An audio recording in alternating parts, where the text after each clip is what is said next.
Hello বন্ধুরা, আসসালামু আলাইকুম। আশা করি সবাই ভালো আছেন। আজকে আমি প্যানকেক বানাবো। এই জন্য আমি এখানে একটি ডিম আর চিনি নিয়ে মিক্স করা হয়ে গেছে।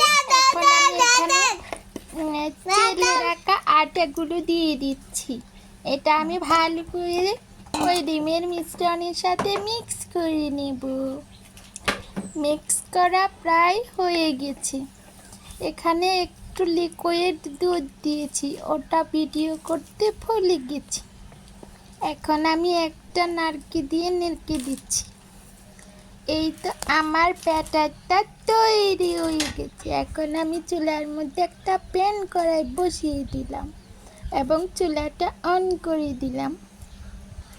এখন অল্প কিছু সয়াবিন তেল এর মধ্যে দিয়ে দেব। এই তো হয়ে যাচ্ছে। এখন আমি এই কেক বানানোর জন্য ব্যাটারটা কড়াইয়ের মধ্যে দিয়ে দিচ্ছি। এটাকে ভালো করে বসিয়ে দিলাম। একটা ঢাকনা দিয়ে ঢেকে দেব। 2 মিনিট পর আমার এই কেকটা হয়ে যাবে।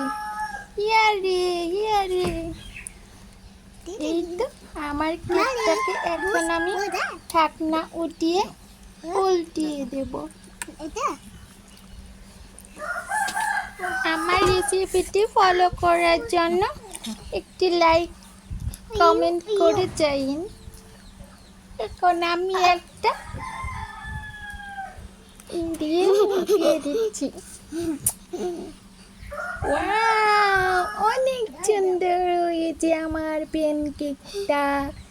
এখন এটাকে আমি নামিয়ে নেব, তারপর একটা বাটিতে রেখে দেব। এই তো হয়ে গেল আমার প্যানকেক। তো বন্ধুরা, কে কে প্যানকেক খেতে চাও রে? চলে এসো আমাদের বাসায়।